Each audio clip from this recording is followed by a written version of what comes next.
This video is for educational purposes only. All personal details shown are fake demo. Copyright material used under fair use, section 107. No intent to harm, defame, or spread rumors. Apply at your own risk. Adil Khan, Rozgar Update with Adil Khan is not responsible for any loss or legal consequences. Consult professionals for advice. Viewer accepts full responsibility.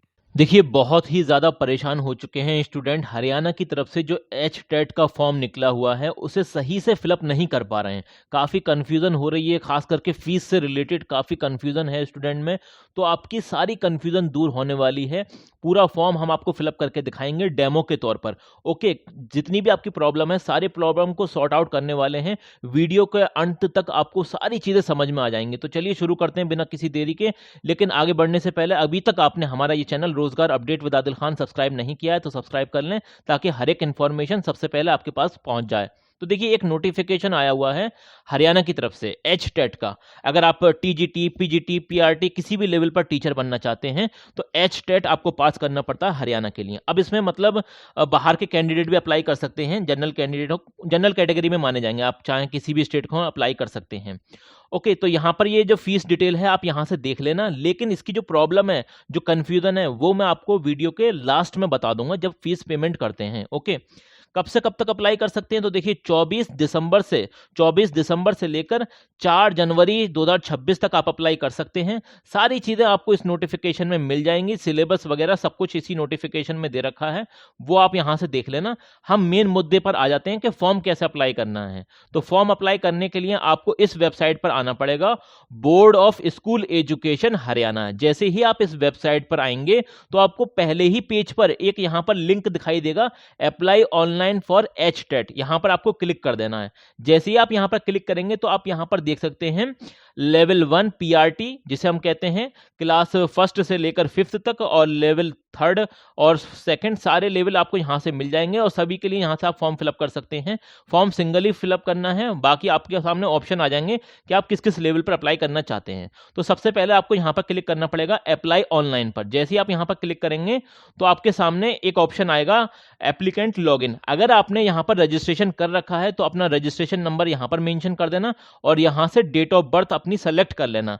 इस तरह से आप यहां पर login कर सकते हैं। और अगर आप पहली बार इस वेबसाइट पर आ रहे हैं, अगर आपने पहले कभी भी एच टेट का फॉर्म नहीं फिलअप किया है, तो यहां पर जाना पड़ेगा आपको न्यू रजिस्ट्रेशन पर। जैसे आप यहां पर आएंगे तो आपके सामने ये सारे ऑप्शन खुल जाएंगे। ओके, तो यहां पर जैसे मैं आपको बता देता हूं, डेमो के तौर पर मैंने यहां पर चीजें फिलअप कर रखी हैं आपके लिए। आप इस तरह से, जैसे कि ये सबसे पहले आपको यहां पर रजिस्ट्रेशन में नेम ऑफ द एप्लीकेंट यहां पर टाइप करना पड़ेगा according to the 10th class की मार्कशीट के हिसाब से कैपिटल लेटर में। उसे ही आपको दोबारा से एंटर कर देना है। इसी तरीके से आपका जो फादर का नेम है वो एंटर करना है, वो भी कैपिटल लेटर में। वो भी आपके हाई स्कूल में जो लिखा हुआ है वही लिखना, इसके अलावा कुछ और मत लिख देना, वरना तो मसले पड़ जाएंगे आपके लिए। इसी तरीके से दोबारा से यहां पर एंटर कर देना नेम को, ओके, फादर नेम को। और डेट ऑफ बर्थ आपको कैसे सेलेक्ट करनी है, और यहां पर जाने के बाद इस तरह से आपको सेलेक्ट करनी रहेगी। जैसे सपोज दैट मैं आपको एग्जाम्पल के तौर पर समझा रहा हूं, यहां से 2001 सेलेक्ट कर लेते हैं, यहां से अपना मंथ सेलेक्ट कर लेना सपोज दैट एग्जाम्पल के तौर पर, और यहां से अपनी डेट सेलेक्ट कर लेना। ओके, तो इस तरह से कर सकते हैं। ये मैंने आपको पहले से फिलअप करके यहां पर दिखा रखा है। ओके, तो यहां पर 2 बार करना है। डेट ऑफ बर्थ भी आपको 2 बार सेलेक्ट करना है। फिर यहां पर मोबाइल नंबर एंटर कर देना और यहां पर अपनी ईमेल आईडी एंटर कर देना। और ये वाला जो कैप्चर कोड है ना, ये यहां पर आपको मेंशन करना है। जैसे ही आप यहां पर मेंशन करेंगे उसके बाद एक ऑप्शन आएगा आपके सामने, सेव एंड प्रोसीड। जैसे ही आप यहां पर क्लिक करेंगे तो आप यहां से ये आपको एक नंबर मिल जाएगा, एप्लीकेशन आईडी। अब इस एप्लीकेशन आईडी को आपको नोट डाउन कर लेना है। ओके, इसे नोट डाउन करने के बाद आपको क्या करना है, यहां से, इसके अलावा मैं आपको बता देता हूं, यहां से प्रोसीड कर देना। अब देखिए आपका जो रजिस्ट्रेशन होने वाला है वो 6 स्टेप में होगा। पहला तो रजिस्ट्रेशन वाला स्टेप है, और उसके बाद आपका यहाँ पर एग्जाम की इंफॉर्मेशन आपको मेंशन करनी पड़ेगी, एजुकेशनल क्वालिफिकेशन डिटेल आपकी आएगी और अपलोड डॉक्यूमेंट आएंगे। फिर आप अपना पूरा फॉर्म देख सकते हैं, मतलब प्रीव्यू कर सकते हैं। उसके बाद आपका पेमेंट और सबमिट होने वाला है। तो कुछ इन्फॉर्मेशन तो आप यहाँ पर पहले से देख सकते हैं और कुछ इन्फॉर्मेशन आपको और फिलअप करनी है। जैसे कि यहाँ पर आप अपना मदर का नेम एंटर कर सकते हैं, वो भी आपको कैपिटल लेटर में ही एंटर करना है और according to the 10th class की मार्कशीट के हिसाब से आपको करना है। और फिर अपना जेंडर मतलब यहाँ पर अपना मेल, फीमेल या ट्रांसजेंडर जो भी है वो आप सेलेक्ट कर सकते हैं। और मार्क ऑफ आइडेंटिटी का मतलब ये है कि देखिए, अगर आपके चेहरे पर या फिर बॉडी पर कहीं पर भी कोई निशान है, तिल है, तो आप उस एरिया का नाम यहां पर एंटर कर देंगे। अगर नहीं है तो यहां पर आपको सिंपली क्या करना है, नो मार्क कर देना, नो मार्क आप इस तरह से लिख देते हैं यहाँ पर तो हो जाएगा। उसके अलावा यहाँ पर आपको आधार नंबर आपका एंटर करना है और यहाँ पर आपको ये बताना है कि आप शहर के रहने वाले हैं या फिर गांव के। शहर के रहने वाले हैं तो अर्बन कर देना, वरना तो रूरल सेलेक्ट कर लेना यहाँ पर। ओके, तो मैं यहाँ पर अर्बन सेलेक्ट कर लेता हूँ। अब मैं आपको ये समझाने के तौर पर बता रहा हूँ, ये जितनी भी डिटेल मैं यहाँ पर फिलअप कर रहा हूँ ये किसी मतलब रियल पर्सन की नहीं है, ये समझाने के तौर पर, डेमो के तौर पर बनाई गई हैं। ठीक है, डोमिसाइल मतलब आप कहाँ के रहने वाले हैं इसके बारे में आपको बताना पड़ेगा। जैसे सपोज दैट अगर आप हरियाणा का डोमिसाइल है, आपके हरियाणा का रहने वाले हैं, तो आप यहाँ पर यस करेंगे, वरना तो नो कर देंगे। सपोज दैट मैं यहाँ पर यस करता हूँ तो क्या ऑप्शन आते हैं मैं आपको दिखा देता हूँ। यस करने के बाद यहाँ पर आपको स्टेट सेलेक्ट करना पड़ेगा, तो यहाँ पर हरियाणा सेलेक्ट कर सकते हैं। अगर आप हरियाणा के नहीं हैं, किसी और स्टेट के हैं, तो आप यहाँ से नो करेंगे और आपको यहाँ पर आना पड़ेगा, फिर आप यहाँ से अपना स्टेट सेलेक्ट कर सकते हैं। तो मैं दोबारा से यहाँ पर हरियाणा सेलेक्ट कर लेता हूँ, यस कर देता हूँ और यहाँ पर मैं अपना स्टेट सेलेक्ट कर लेता हूँ हरियाणा, और यहाँ से आपको डिटेल मतलब जो भी डिस्ट्रिक्ट है आपका वो यहाँ से आप सेलेक्ट कर सकते हैं। ठीक है ना, फतेहाबाद जैसे जो भी है, फतेहाबाद मैंने सेलेक्ट कर लिया। इस तरीके से आप यहाँ पर आगे कास्ट एंड कैटेगरी सेलेक्ट कर सकते हैं, आपकी जो भी कैटेगरी है वो आप यहाँ से सेलेक्ट कर लें। सपोज दैट एग्जाम्पल के तौर पर मैं यहाँ पर EWS सेलेक्ट करता हूँ, तो ये सेलेक्ट हो चुका है। जो भी आप सेलेक्ट करना चाहें सेलेक्ट हो जाएगा यहाँ से। अब ये आपसे पूछ रहा है कि आप दिव्यांग हैं, मतलब आप फिजिकली हैंडीकैप हैं, तो अगर आप हैं तो यस कर देना, वरना तो नो कर देना। ओके, तो आप यहाँ पर नो कर सकते हैं। इसी तरीके से आपसे ये पूछा जा रहा है कि आप एम्प्लॉय हैं हरियाणा के अंदर किसी एजुकेशनल इंस्टीट्यूट में, तो आपको यस करना पड़ेगा, वरना तो आप यहाँ पर नो कर सकते हैं। ठीक है, आ गई बात समझ में। इसी तरीके से देखिए, रजिस्ट्रेशन के अंदर और पूरे फॉर्म भरने के अंदर कोई भी गलती नहीं करनी है, आपको बहुत ही ध्यान से पूरा फॉर्म देखना है।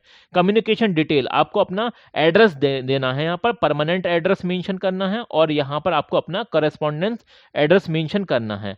सबसे पहले हाउस नंबर आ जाएगा, यहाँ पर वार्ड नंबर आ जाएगा, यहाँ पर विलेज सिटी का नाम आ जाएगा, यहाँ पर आपका जो भी पोस्ट ऑफिस है वो आप एंटर कर देना, तहसील का नाम है वो एंटर कर देना, डिस्ट्रिक्ट आपका यहाँ पर आ जाएगा, स्टेट आपका यहाँ पर सेलेक्ट कर सकते हैं, जो भी आपका स्टेट है सपोज दैट जो भी है वो यहाँ से सेलेक्ट कर लेना। पिन कोड आपको यहाँ पर मेंशन कर देना है। अब आप एक चीज यहाँ पर ये देख रहे होंगे कि यहाँ पर रेड स्टार लगा हुआ है, तो रेड स्टार वाले पॉइंट मैंडेटरी हैं, अगर आप इन्हें नहीं फिलअप करेंगे तो वो फॉर्म आपका आगे बढ़ ही नहीं पाएगा। ठीक है, तो ये बात समझना बेहद जरूरी है। अब अगर आपका परमानेंट एड्रेस और करस्पॉन्डेंस एड्रेस दोनों सेम है तो यहां पर आपको क्लिक कर देना है। अगर अलग अलग हैं तो अलग अलग मेंशन कर देना। परमानेंट एड्रेस आपको यहां मेंशन करना है, करस्पॉन्डेंस एड्रेस आपको यहां पर मेंशन कर देना है। ओके, जो मतलब यहां पर रेड स्टार लगे हुए हैं वो मैंडेटरी हैं, उन्हें फिलअप करना जरूरी है। दूसरे वाले आप फिलअप करना चाहें तो कर देना, वरना तो नहीं भी कर सकते हैं क्योंकि ये मैंडेटरी नहीं है। इसी तरीके से आपको यहाँ पर बैंक की डिटेल देनी है, अपना पासबुक के अकॉर्डिंग जो भी आपका नाम है वो यहाँ पर एंटर कर देना। बैंक का जो नाम है जैसे SBI हो गया, PNB वगैरह हो गया, वो आपको यहाँ पर एंटर करना है। जो आपका अकाउंट नंबर है वो आपको यहाँ पर एंटर करना है, यहाँ पर इस जगह पर। ओके, और यहाँ पर आपका क्या आ जाएगा, IFSC कोड आ जाएगा। ठीक है, इसके बाद आप यहाँ से सेव एंड प्रोसीड कर सकते हैं। तो देखिए, अब आपसे ये पूछा जा रहा है कि आप खाली PRT के लिए अप्लाई करना चाहते हैं या फिर TGT के लिए अप्लाई करना चाहते हैं या फिर PGT के लिए अप्लाई करना चाहते हैं या फिर आप तीनों ही लेवल पर अप्लाई करना चाहते हैं। तो अगर आप तीनों लेवल पर अप्लाई करना चाहते हैं तो तीनों पर टिक कर देना। जैसे आप यहाँ पर टिक करेंगे तो आपसे सब्जेक्ट भी पूछा जाएगा। सपोज दैट आप यहाँ पर ये देख सकते हैं, ये सब्जेक्ट का ऑप्शन आ रहा है, यहाँ से आप सेलेक्ट कर सकते हैं अपना सब्जेक्ट। सपोज दैट मैं इंग्लिश सेलेक्ट कर लेता हूँ यहाँ से, और यहाँ से भी मैं इंग्लिश ही सेलेक्ट कर लेता हूँ और ये वाला मैं हटा देता हूं। मैं इन दोनों के लिए अप्लाई करता हूं, ये तो मैं आपको डेमो के तौर पर बता रहा हूं समझाने के लिए। ओके, यहां के बाद आपको सेव एंड प्रोसीड कर देना। जैसे ही आप यहां पर क्लिक करेंगे अब आपके सामने और जो एजुकेशनल डिटेल है वो आपको फिलअप करनी है। जैसे कि हाई स्कूल के नंबर आपको यहां पर फिलअप करने हैं, 12th क्लास के आपको यहां पर फिलअप करने हैं, इसके अलावा ग्रेजुएशन आ गई और पोस्ट ग्रेजुएशन आ गई, तो ये भी हम समझ लेते हैं। देखिए, एजुकेशनल क्वालिफिकेशन में मैंने आपको ये डेमो के तौर पर फिलअप करके दिखाई हैं, ये सारी एंट्री मैंने आपको डेमो के तौर पर, ओके, कोई ओरिजिनल नहीं है, बस आपको समझाने के लिए मैंने आपको यहां पर बताई हैं। यहां पर सबसे पहले हाई स्कूल का जो भी आपका रोल नंबर है वो आपको एंटर कर देना है। देखिए, इसमें खाली आपको नंबर ही एंटर करने हैं, अगर कैपिटल लेटर या ABCD टाइप की कुछ चीज हो वो मत एंटर करना, वो हो भी नहीं पाएगी इसमें। इसके अलावा यहां पर अपना बोर्ड एंटर कर देना, ये भी मैंने एग्जाम्पल के तौर पर, और यहां से अपना ईयर सेलेक्ट कर लेना जिस साल भी आपने पास किया था 10th क्लास। ओके, अब यहां पर आपको जितने नंबर मिले थे मान लिया जाए 500 में से 300 नंबर मिले थे, तो वो नंबर आप यहाँ पर लिख देंगे। परसेंटेज निकालकर आपको यहाँ पर लिख देनी है। और अगर आपका जो मतलब सीजीपीए में आया है तो उसे कन्वर्ट करके आपको लिखना पड़ेगा परसेंटेज में। ओके, तो वो आप यहाँ पर लिख देना। अब आपकी डिवीजन कितनी आई थी, मतलब फर्स्ट डिवीजन, सेकंड डिवीजन, तो भाई 60% के हिसाब से फर्स्ट डिवीजन हो गई, तो वो यहाँ पर एंटर कर देना। इसी तरीके से सेकेंडरी मतलब 12th क्लास, तो उसका रोल नंबर आपको एंटर करना है। बोर्ड आप इस तरह से एंटर कर सकते हैं, मतलब लिख देना, ये आपको लिखना पड़ेगा। और यहाँ पर ये फिर आप ईयर सेलेक्ट कर सकते हैं, जिस साल भी आपने 12th क्लास पास की है और कितने नंबर आपको 12th क्लास में मिले थे, तो वो आपको यहाँ पर लिख देने हैं। ओके, इसके अलावा यहाँ पर आपको परसेंटेज मेंशन करनी है और इस वाले कॉलम में आपको ग्रेड अपनी मेंशन कर देनी है, फर्स्ट ग्रेड, सेकंड ग्रेड, जो भी है। ओके, इसी तरीके से आप जो हायर एजुकेशनल क्वालिफिकेशन है, जो आपने ग्रेजुएशन की है, सपोज दैट आपने बीए कराया, बीएससी कराया, तो उसकी एंट्री यहाँ पर होगी। सबसे पहले रोल नंबर आ जाएगा आपका। अब देखिए, कुछ लोग सवाल कर रहे थे कि सर ये बताइए कि जो लोग फाइनल ईयर में हैं वो अप्लाई कर सकते हैं। हाँ, तो बिल्कुल अप्लाई कर सकते हैं। तो फाइनल ईयर का आपको रोल नंबर यहाँ पर मेंशन करना पड़ेगा। यहाँ पर अपना इंस्टीट्यूट का नाम मेंशन कर देना और ये यूनिवर्सिटी का नाम आपको या बोर्ड का नेम यहाँ पर एंटर कर देना है। यहाँ से ईयर सेलेक्ट कर लेना है, ऐसे तरीके से आप ईयर सेलेक्ट कर सकते हैं। और यहाँ पर कितने नंबर आपको मिले हैं, कितने में से, मतलब आपको अगर 500 में से 300 नंबर मिले हैं तो आप यहाँ पर 300 लिख सकते हैं एग्जाम्पल के तौर पर। अगर यहाँ पर हम ये देखें कि यहाँ पर आपकी परसेंटेज आ जाएगी और यहाँ पर आपको इस वाले कॉलम में यहाँ पर आपकी डिवीजन आ जाएगी। ओके, इसी तरीके से पोस्ट ग्रेजुएशन की एंट्री आपको कर देनी है। अब अगर आपने बीएड भी कर रखा है तो यहाँ पर ऐड रो का एक कॉलम है, ऑप्शन है, यहाँ पर आपको क्लिक कर देना। जैसे आप क्लिक करेंगे तो यहाँ पर एक एंट्री आ गई। अब यहाँ पर आपको क्या है, लिखना पड़ेगा बीएड। आप इस तरह से लिख सकते हैं, बी एड। ओके, मैं आपको लिख के दिखा देता हूं। अब यहाँ पर अपना जो भी है रोल नंबर एंटर कर देना। ये एग्जाम्पल के तौर पर मैंने आपको दिखा दिया। यहाँ पर कुछ भी लिख दो, बीएचयू, मैं तो मान के चल रहा हूँ ना आपको एग्जाम्पल के तौर पर, बीएचयू है, कुछ भी है। तो यहाँ से अपना जो भी ईयर सेलेक्ट कर लेना। ओके, यहाँ से आप अपना ईयर भी सेलेक्ट कर सकते हैं। इसी तरीके से यहाँ पर अपने नंबर लिख देना और यहाँ पर परसेंटेज और यहाँ पर अपनी डिवीजन। तो इस तरह से आप अपनी एजुकेशनल क्वालिफिकेशन को यहाँ पर मेंशन कर सकते हैं। मैंने आपको बता दिया है, ये वाला पॉइंट बहुत इंपॉर्टेंट है। अगर आपके ग्रेड हैं या फिर सीजीपी के अंदर हैं तो आपको जो है उसे कन्वर्ट करना पड़ेगा और राउंड ऑफ फिगर के अंदर आपको लिखना पड़ेगा इस तरह से परसेंटेज में। ओके, उसे कन्वर्ट कर लेना। कई सारे टूल आते हैं, उससे कन्वर्ट कर लिया जाता है। ओके, इसके अलावा यहाँ पर एग्जाम सिटी प्रेफरेंस, देखिए ज्यादातर जो सेंटर पढ़ते हैं वो हरियाणा के अंदर ही पढ़ते हैं। तो सबसे पहले यहाँ पर अपना पहला जो भी है डिस्ट्रिक्ट वो सेलेक्ट कर लें, फिर दूसरा प्रेफरेंस आप यहाँ से ले सकते हैं, तीसरा प्रेफरेंस यहाँ से ले सकते हैं, जो भी है। इसके अलावा आपको क्या करना है, ये सारी एंट्री करने के बाद आपको डायरेक्टली यहाँ पर आ जाना है। यहाँ पर आपको सेव एंड प्रोसीड कर देना है। तो देखिए, इसके बाद आपको यहाँ पर डॉक्यूमेंट अपलोड करने हैं। तो सबसे पहले कैंडिडेट अपना फोटो अपलोड करेगा। तो फोटो जो अपलोड होना है वो जेपीईजी फॉर्मेट में होना है, 20 केबी से लेकर 50 केबी तक का। समझ लेना गौर से। आपका जो फोटो अपलोड होगा वो रीसेंट होना चाहिए और आपका वाइट बैकग्राउंड में होना चाहिए और कम से कम 60% तो आपका फेस उसमें विजिबल होना चाहिए। ये क्लियरली मेंशन कर रखा है। इसी तरीके से आपका जो सिग्नेचर है वो 10 केबी से लेकर 50 केबी के बीच का होना चाहिए और आपका लेफ्ट थंब इंप्रेशन यहाँ पर अपलोड होगा जो कि 10 केबी से लेकर 50 केबी तक का होगा। अगर आप पीडब्ल्यूडी कैंडिडेट हैं तो आपको यहाँ से सर्टिफिकेट अपलोड करना पड़ेगा, वरना तो नहीं करेंगे अगर आप नहीं हैं तो। सबसे पहले यहाँ से हम फोटो अपलोड कर देते हैं। तो सबसे पहले यहाँ पर आपको चूज फाइल पर क्लिक करना पड़ेगा। जैसे आप यहाँ पर क्लिक करेंगे तो जिस भी फोल्डर में आपका डॉक्यूमेंट है वो आप सेलेक्ट कर लेंगे। यहाँ से जैसे ही यहाँ पर आप जाएंगे तो डॉक्यूमेंट में आप जाने के बाद अपना फोटो सेलेक्ट करके यहाँ से ओपन कर देंगे और ये अपलोड कर देंगे इस तरह से। यहाँ पर ये सेलेक्ट करने के बाद ये सेलेक्ट कर देना और ये अपलोड हो जाएगा इस तरह से। और यहाँ पर आप अपना लेफ्ट थंब इंप्रेशन अपलोड कर सकते हैं इस तरह से कुछ। ओके, तो ये आपका लेफ्ट थंब इंप्रेशन भी अपलोड हो गया है। अब यहाँ से आप सेव एंड प्रोसीड कर सकते हैं। ओके, तो जैसे ही सेव एंड प्रोसीड करेंगे तो इस तरह से आपका पूरा फॉर्म आपके सामने नजर आने लगेगा। ओके, यहाँ पर आपकी सारी डिटेल नज़र आने लगेगी। ये आपका फोटो हो गया, ये आपकी सारी डिटेल वगैरह आपकी इस तरह से ये आपकी यहाँ पर दिखाई देने लगेंगी। अब अगर आपका जो सब कुछ सही लग रहा है तो आप यहाँ पर डिक्लेरेशन कर सकते हैं, डिक्लेयर आई हैव, और यहाँ पर आपकी फीस पेमेंट आ रही है। ओके, क्योंकि हम 2 फॉर्म अप्लाई कर रहे थे, एक तो टीजीटी के लिए और एक पीजीटी के लिए। मैंने आपको शुरू में ही बता दिया था, तो यहाँ पर आपकी जो फीस पेमेंट लग रही है वो 1800 रुपए लग रही है 2 फॉर्म फिलअप करने की। ओके, अब यहाँ पर आपको क्या करना है, एडिट का भी ऑप्शन आ रहा है, अगर आप एडिट करना चाहते हैं तो एडिट कर सकते हैं। मैं यहाँ पर अगर आप सबमिट करना चाहते हैं तो सबमिट वाले ऑप्शन पर आप यहाँ पर डायरेक्टली क्लिक कर सकते हैं। तो इस तरह से आप यहाँ पर पूरा फॉर्म फिलअप कर सकते हैं। अब ये आपके सामने फीस का पेमेंट आ गया, 1800 रुपए आपको देने हैं 2 फॉर्म के। मैंने आपको शुरू में ही बताया था कि मैं एज अ जनरल यहाँ पर फॉर्म फिलअप कर रहा हूँ, तो यहाँ पर 1800 रुपए लग रहे हैं टीजीटी और पीजीटी के। ओके, तो यही आपको प्रॉब्लम हो रही थी। अब यहाँ पर आपको आई एक्सेप्ट करना है और यहाँ से आप यहाँ पर पे नाउ पर क्लिक करेंगे। जैसे ही आप यहाँ पर क्लिक करेंगे तो नेक्स्ट ऑप्शन आपके सामने आ जाएगा। ये आपके सामने 1800 रुपए पेमेंट करने का ऑप्शन आ रहा है। अब यहाँ से आप कार्ड के जरिए भी कर सकते हैं, यूपीआई के जरिए भी कर सकते हैं और नेट बैंकिंग के माध्यम से भी कर सकते हैं।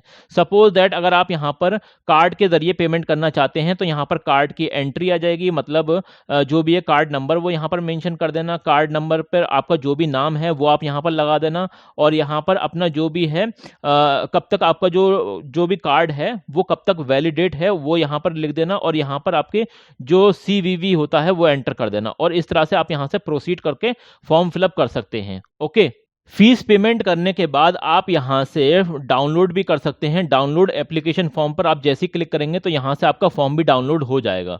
तो इस तरह से आप पूरा फॉर्म यहाँ से फिलअप कर सकते हैं। ये हमने आपको डेमो के तौर पर दिखाया था। इसमें हमने आपको ये भी दिखा दिया था कि देखिए हमने पीजीटी और टीजीटी एज अ जनरल बाहरी कैंडिडेट मतलब उत्तर प्रदेश के हम अप्लाई कर रहे हैं तो उसमें 1800 रुपये लग रहे हैं 2 फॉर्म फिलअप करने के लिए। मतलब आप टीजीटी और पीजीटी पर अप्लाई कर रहे हैं एज अ जनरल कैंडिडेट तो यहाँ पर 1800 रुपये फीस लग रही है। बहुत सारे स्टूडेंट को ये कंफ्यूजन हो रही थी कि सर हम तो एक ही फॉर्म अप्लाई कर रहे हैं तब भी हमसे 1800 रुपये मांगे जा रहे हैं, तो वो कभी कभी प्रॉब्लम आने लगती है। तो आप दोबारा से रीट्राई करेंगे तो आपको सारी चीजें दोबारा से सही दिखाई देने लगेंगी। और फिर भी कोई आपको दिक्कत हो परेशानी हो तो ये है आपका चैनल रोजगार update with Adil Khan. Comment section आप लोगों के लिए बनाया गया है। कोई दिक्कत कोई परेशानी हो कमेंट सेक्शन में बता देना, हम अपनी तरफ से पूरी कोशिश करेंगे आपके हर एक सवाल का सही और बेहतर जवाब देने की। This video is for educational purposes only. All personal details shown are fake demo.